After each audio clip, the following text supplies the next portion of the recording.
अस्सलाम वालेकुम dear students, I am your chemistry teacher Sadar Dilshad. हम पढ़ रहे हैं chemistry 9 2025 unit number 4 stoichiometry. Stoichiometry का आपको पहले थोड़ा सा इंट्रोडक्शन बता दूं। What is stoichiometry?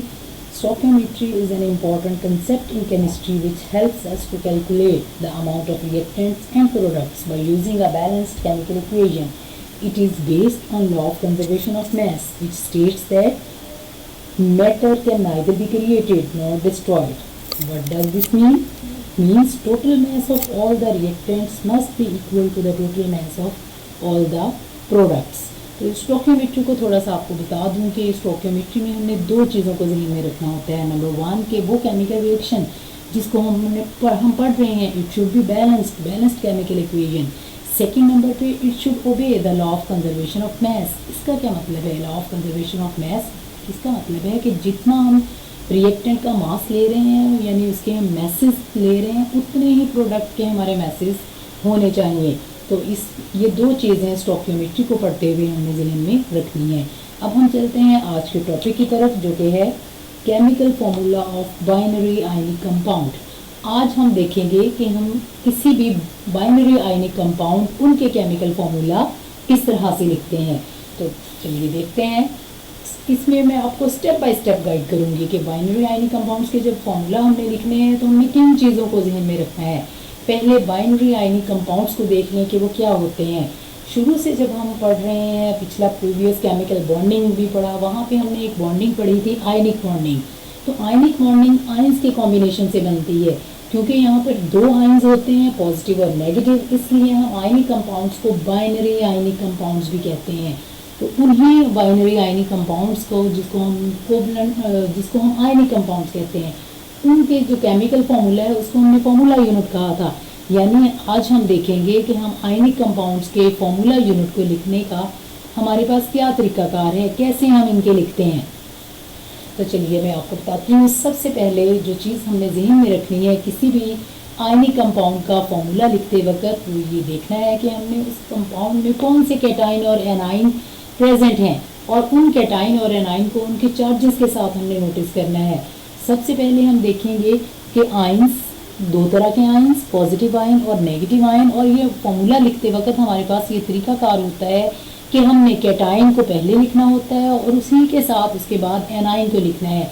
हम यूँ कहेंगे कि we write cation first with its charge and anion later on with its charge. तो या यूँ करेंगे कि हम जब भी केमिकल फार्मूला किसी भी बाइनरी आयनिक कंपाउंड का लिखते हैं हम पहले कैटाइन को उसके चार्ज के साथ लिखते हैं और उसी के साइड बाय साइड एनाइन को उसके चार्ज के साथ लिखते हैं। ये तो हमारा है पहला स्टेप कि हमें पता होना चाहिए हम किस बाइनरी आयनिक कंपाउंड का केमिकल फार्मूला लिखने जा रहे हैं और उस बाइनरी आयनिक कंपाउंड्स में कौन से कैटाइन है और कौन से एनाइन।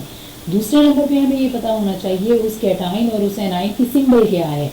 तो सेकंड में हम लिखेंगे कि symbols of cation with its charge and symbol of anion with its charge. Third number पे हम क्या करेंगे कि देखेंगे कि कितने कितने आयंस यहाँ पे हैं, कितने आयंस पार्टिसिपेट कर रहे हैं ताकि हमारे पास न्यूट्रल कंपाउंड बने, इलेक्ट्रिकली न्यूट्रल कंपाउंड बने। लास्ट में हम क्या करते हैं, क्रिस क्रॉस मेथड अप्लाई करते हैं जिसमें हम इनके चार्जेस को सबस्क्रिप्ट्स में ले जाते हैं। तो ये जो चारों पांचों स्टेप्स मैंने बताए इनको मैं डिफरेंट एग्जांपल्स के साथ एक्सप्लेन करूँगी, आपका ये कंसेप्ट मज़ीद क्लियर हो जाएगा। फिर मैं आपको बता रही हूँ, आपको रिव्यू करवा रही हूँ कि किसी भी बाइनरी आयनिक कंपाउंड्स का जब हम फार्मूला लिखते हैं तो उनमें कुछ बातें हमें पता होनी चाहिए, ज़हन में होंगे तो हम बाइनरी आयनिक कंपाउंड्स का फार्मूला लिखेंगे। इसके लिए चलिए मैं बताती हूँ। नंबर 1 हमें क्या पता होना चाहिए कि हम जिस कंपाउंड का फार्मूला लिख रहे हैं उसमें कौन से कैटाइन हैं और कौन से एनाइन हैं। तो हम कैटाइन को पहले लिखते हैं और एनाइन को बाद में लिखते हैं। कैटाइन को कैटाइन के चार्ज के साथ, एनाइन को एनाइन के चार्ज के साथ। दूसरे नंबर पे हम जो कैटाइन एनाइन की जो मैं बात कर रही हूँ एक्चुअली ये सिंबल्स हैं, यानी उस कैटाइन की हमें सिंबल पता होनी चाहिए और एनाइन की भी सिंबल पता होनी चाहिए। कैटाइन के सिंबल के साथ कैटाइन का चार्ज, एनाइन की सिंबल के साथ एनाइन का चार्ज। ये लिखने के बाद हम क्या करते हैं, हम इन चार्जेस को हम बैलेंस करने के लिए यानी जो भी उसका चार्ज है हम उसको क्रिस क्रॉस मेथड यहाँ पे अप्लाई करते हैं जिसमें हम क्या करते हैं चार्जेस को लोअर साइड पे सिंबल के नीचे बॉटम पे हम इसके सब्सक्रिप्ट के तौर पे लिखते हैं क्रिस क्रॉस मेथड से। इसको मैं आपको एग्जांपल के साथ क्लियर करती हूँ कि देखते हैं हम फर्स्ट एग्जांपल जो है वो हमारे पास क्या है। हम लिख रहे हैं formula of lithium oxide. Lithium oxide दो हम आइंस, दो इसमें हमारे पास एलिमेंट हैं, एक लिथियम और दूसरा ऑक्साइड। तो लिथियम की पहले हम इस देखेंगे कि लिथियम आयंस को, यानी मैं अगर आपको बताऊं कि सबसे पहला स्टेप जब हमें कंपाउंड का पता चल गया जिसका हम फॉर्मूला लिख रहे हैं, हम उसकी सबसे पहले आयंस को आइडेंटिफाई करेंगे। अभी जैसे मैंने बताया दो तरह के आयन, पॉजिटिव आयन इसका चार्ज, नेगेटिव आयन और इसका चार्ज। तो यहाँ पे लिथियम ऑक्साइड जो मैंने बताया पहला जो आयन है वो लिथियम है और ये कैटायन है। इसका चार्ज लिथियम पीरियोडिक टेबल में ये फर्स्ट ग्रुप में आता है, तो हम कहेंगे कि लिथियम का चार्ज क्या है +1। तो प्लस हम सिर्फ सिंपली प्लस लिख दें तो इसके मीनिंग यही होंगे +1। अब मैं दूसरे आयन को देख लेती हूँ, एन आयन, जो कि क्या है ऑक्साइड। ऑक्साइड हमें पता है ग्रुप 16 एलिमेंट्स का मेंबर है और ये इसके ऊपर जो चार्ज, इसके लास्ट वैलेंस शेल में जो इलेक्ट्रॉन्स आते हैं वो 2 आते हैं। चूँकि ये 2 इलेक्ट्रॉन गेन करके आते हैं तो हम इसकी मेंशन करेंगे कि ये नेगेटिव चार्ज है। तो ऑक्साइड को हम कहेंगे कि 2- का मतलब है कि इसने 2 इलेक्ट्रॉन्स गेन किए हैं, तो यहाँ पर इसके ऊपर चार्ज आ जाएगा 2-। अब हम क्या करेंगे कि इन कैटाइन और एनाइन के सिंबल्स को साइड बाय साइड इनके चार्जेस के साथ लिखेंगे, lithium Li+ and oxide O2-। अब हम क्रिस क्रॉस मेथड अप्लाई करेंगे। क्रिस क्रॉस में हम इनके चार्जेस को क्रिस क्रॉस करते हैं। देखें लिथियम का चार्ज क्या है +1। इसको जब मैंने क्रिस क्रॉस मेथड अप्लाई किया तो ये +1 यहाँ पे ऑक्साइड के नीचे वाली साइड पे, यहाँ पे +1, इसको लिखें या ना लिखें, तो जब +1 होता है उसको अमूमन हम नहीं लिखते, लेकिन ये आप ये देखें जो ऑक्साइड का 2- है ये नेगेटिव, इसको हम लिथियम के यहाँ पे बॉटम पे सबस्क्रिप्ट में लिखेंगे। तो यूं लिथियम क्रिस क्रॉस जब हम इनके चार्जेस करेंगे तो लिथियम ऑक्साइड का हमारे पास जो फॉर्मूला बनेगा वो बनेगा Li2O, या ये लास्ट में देख लें Li2O। सबसे पहले हमने क्या लिखा, कैटाइन को आइडेंटिफाई किया, लिथियम और इसके चार्ज को आइडेंटिफाई किया +1। कैसे पता चला +1, क्योंकि पीरियोडिक टेबल में ये फर्स्ट ग्रुप में आता है, तो फर्स्ट ग्रुप का सबका चार्ज क्या होता है +1। ऑक्साइड को हम देखें तो ये पीरियोडिक टेबल में 16 ग्रुप पे आता है। 16 ग्रुप के मेंबर्स जो होते हैं उनके पास 2 इलेक्ट्रॉन्स की, ये 2 इलेक्ट्रॉन्स इन्होंने रिसीव किए हुए होते हैं, गेन किए हुए होते हैं, तो इनके ऊपर चार्ज क्या आता है -2। तो इन चार्जेस को हम अगले स्टेप में क्या करेंगे, क्रिस क्रॉस करेंगे। लिथियम का चार्ज ऑक्साइड के नीचे और ऑक्साइड का चार्ज लिथियम के नीचे लिख देंगे, और यूँ इनकी कॉम्बिनेशन से जो हमारे पास चीज़ आएगी उसको हम कहेंगे it is the formula of binary ionic compound, और जिसका नाम क्या है लिथियम ऑक्साइड। एक और एग्जांपल के साथ मैं आपको ये क्लियर करती हूँ। अब हम लिख रहे हैं formula of aluminium oxide. Aluminium oxide में बिल्कुल उन्हीं स्टेप्स को आपने जहन में रखना है। सबसे पहले आपने क्या करना है, आयन्स आइडेंटिफाई करने हैं कि ये एल्यूमिनियम ऑक्साइड है, इसमें कौन कौन से आयन हैं। एल्यूमिनियम को अगर हम देखें तो ये पीरियोडिक टेबल में हमारे पास 3rd ग्रुप में आता है, और 3rd ग्रुप का मतलब है इसके वैलेंस शेल में 3 इलेक्ट्रॉन स्टेबल होने के लिए अपने 3 इलेक्ट्रॉन्स को लूज करेगा और इसके ऊपर +3 चार्ज आ जाएगा। तो हमने एल्यूमिनियम का आयन आइडेंटिफाई कर लिया जो कि क्या है 3+। यहाँ पे ये एल्यूमिनियम पे मैंने मेंशन कर दिया 3+। इसी तरह यहाँ पे एल्यूमिनियम ऑक्साइड में जो दूसरा एन आयन नेगेटिव आयन है उसके चार्ज को आइडेंटिफाई कर लेते हैं। ऑक्साइड बिल्कुल प्रीवियस एग्जांपल की तरह पीरियोडिक टेबल में कहाँ पर है, ये 16th ग्रुप में आता है। 16th ग्रुप में यहाँ पे जब इसके वैलेंस शेल में इसके पास 6 इलेक्ट्रॉन्स होते हैं, 2 की इसके पास शॉर्टेज होती है, ये 2 इलेक्ट्रॉन गेन करता है, अपना वैलेंस शेल कंप्लीट कर लेता है, तो हम कहेंगे कि यूँ इसके ऊपर चार्ज आ गया 2-। तो हमने ऑक्साइड का चार्ज और आइडेंटिफाई कर लिया, वो क्या है 2-। तो हमने पहले स्टेप में क्या करना है, इनके चार्ज आइडेंटिफाई करने हैं। जब वो आइडेंटिफिकेशन हो जाएगी फिर हम इनके सिंबल्स लिखेंगे। एल्यूमिनियम का सिंबल क्या है Al और विद इट्स चार्ज +3।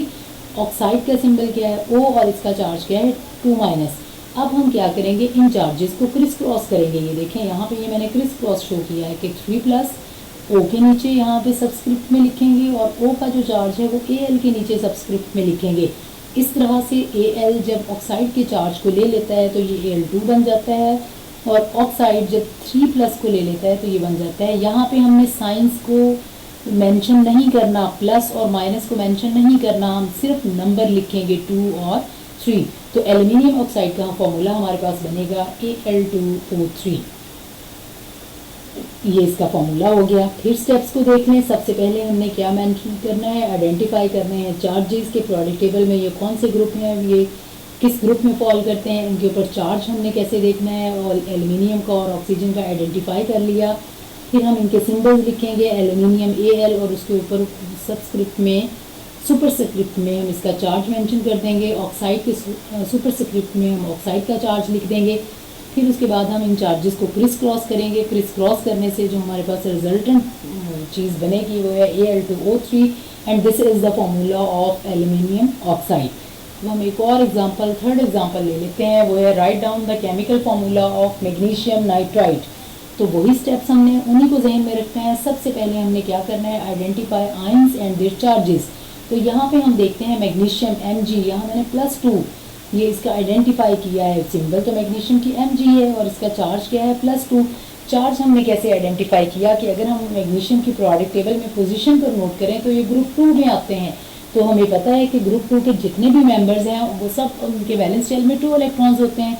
ये स्टेबल होने के लिए अपने 2 इलेक्ट्रॉन्स रिमूव कर देते हैं और इनके ऊपर चार्ज आ जाता है +2। यूँ हमने मैग्नीशियम का चार्ज आइडेंटिफाई कर लिया जो कि क्या था +2। अब हम देखते हैं कि ये नाइट्राइड यानी नाइट्रोजन N जो मैंने सिंबल लिखा है ये प्रोडक्ट टेबल में किस ग्रुप में आता है। नाइट्रोजन प्रोडक्ट टेबल में ग्रुप नंबर 15 में आता है। ग्रुप नंबर 15 के मीनिंग है इसके वैलेंस शेल में 5 इलेक्ट्रॉन है।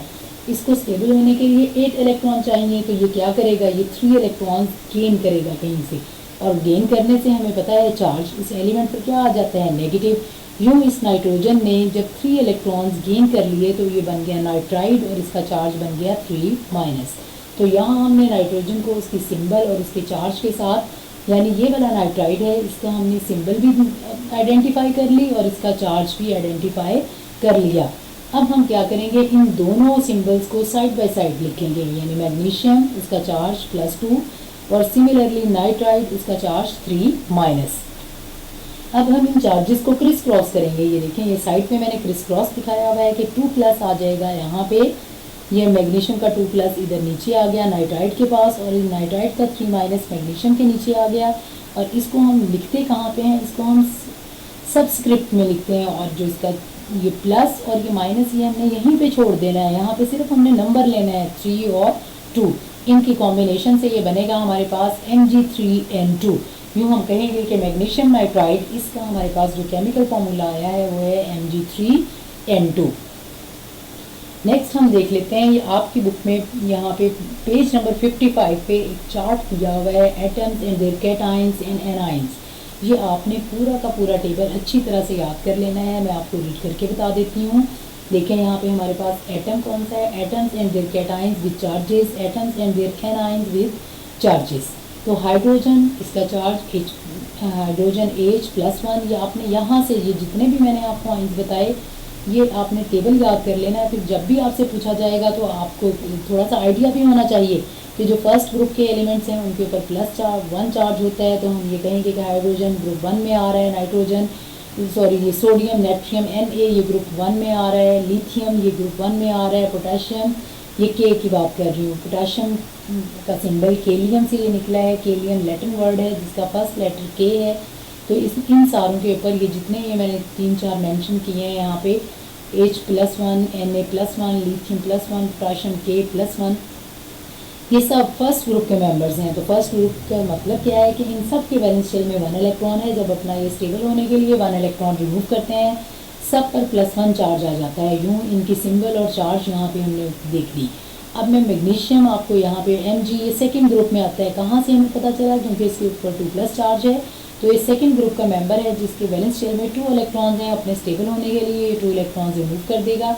कैल्शियम ये Ca जिसका सिंबल Ca है, इसके पास भी चार्ज क्या है 2+, जो क्या इंडिकेट कर रहा है कि इसने अपने 2 इलेक्ट्रॉन्स रिमूव करने से इसके पास चार्ज आ गया 2+। बेरियम ये भी सेकेंड ग्रुप का मेंबर है जिसका सिंबल Ba है और इसका चार्ज क्या है 2+।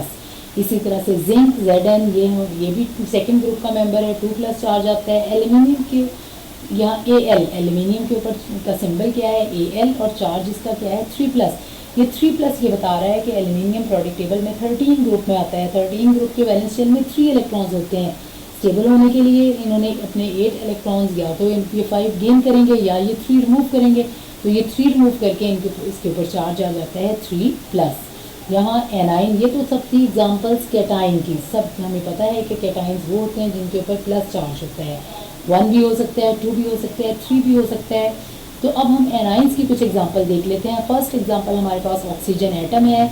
इस जब ये 2 इलेक्ट्रॉन्स गेन कर लेता है तो इसके ऊपर चार्ज आ जाता है माइनस, तो 2- ये बता रहा है कि अब ये ऑक्साइड आइन बन गया। अच्छा, कैटाइंस को तो हम इन्हीं नाम से बुलाते हैं, hydrogen, sodium, lithium, potassium, magnesium, calcium, barium, zinc और एल्यूमिनियम।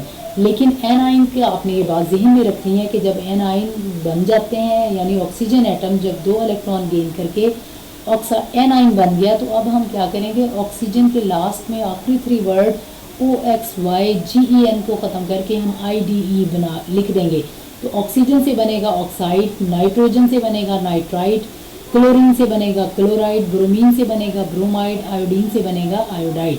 तो हमने नेगेटिव आइंस को, एनाइंस को देखा कि इनको कॉल करने का या इनको जो हम लिखते हैं, इनका जब ये इलेक्ट्रॉन गेन कर लेते हैं, गेन करने से जो नेगेटिव चार्ज आता है, तो इनको हम ऑक्सीजन नहीं लिखते, हम लिखते हैं ऑक्साइड। नाइट्रोजन ने जब इलेक्ट्रॉन गेन कर लिए 3 इलेक्ट्रॉन, ये 3- बता रहा है कि 3 इलेक्ट्रॉन गेन किए हैं, अब ये नाइट्राइड बन गया। क्लोरीन 1- ये बता रहा है कि क्लोरीन के पास 1 की शॉर्टेज थी, इसने 1 इलेक्ट्रॉन गेन किया तो ये बन गया क्लोराइड। ब्रोमीन ने 1 इलेक्ट्रॉन गेन किया, ये बन गया ब्रोमाइड। सिमिलरली आयोडीन ने 1 इलेक्ट्रॉन गेन किया, ये बन गया आयोडाइड। अब यहाँ पे ये कॉपर देखें, ये प्लस है, अब ये हम इसको क्यूप्राइड और ये नहीं बोलेंगे, कॉपर क्यूप्रस, ये कॉपर ही रहेगा, Cu+1 Cu+2। कैटाइंस के लिए हम उन्हीं नामों से लिखते हैं जिनसे वो होता है, लाइक आयरन, ये नीचे Fe, iron Latin word ferrous से निकला है तो हम इसको बोलते हैं Fe+2, यानी आयरन Fe+2, आयरन Fe+3। इसी तरह ये Sn, ये टिन का सिंबल है, टिन स्टेनस Sn, तो tin+2 और tin+4। ये निकल, निकल के लिए क्या है, +2। हाँ जी, ये था हमारा सारा chemical formulas of binary ionic compounds हमने देख लिया बहुत अच्छे तरीके से कि बाइनरी आयनिक कंपाउंड्स के हम केमिकल फार्मूलाज किस तरह से लिखते हैं। लास्ट में आपको मैंने बुक का पेज नंबर 55 यहाँ पे atoms and their cations and anions ये भी बता दिए कि आपने ये याद करने हैं बहुत अच्छे से। जब आप इनको याद कर लेंगे तो जब भी किसी कंपाउंड का फार्मूला लिखना होगा तो आप बहुत अच्छे से आइडेंटिफाई कर लेंगी कि कैटाइन का है, कैटाइन कौन सा है, उसका चार्ज क्या है, एनाइन कौन सा है और इसका चार्ज क्या है। तो इंशाल्लाह नेक्स्ट हम पढ़ेंगे केमिकल फार्मूला ऑफ कंपाउंड्स। तो हम देखेंगे कि केमिकल फार्मूलाज को हम कंपाउंड्स के, ये तो बाइनरी आयनिक कंपाउंड्स के हमने पढ़े हैं ना, नेक्स्ट अगले कल के लेक्चर में हम इंशाल्लाह पढ़ेंगे कि कंपाउंड्स के हम फार्मूलाज, केमिकल फार्मूलाज किस तरह से हम लिखते हैं, उनका क्या तरीक़ेकार है। ओके, तब तक के लिए अल्लाह हाफिज़, थैंक यू।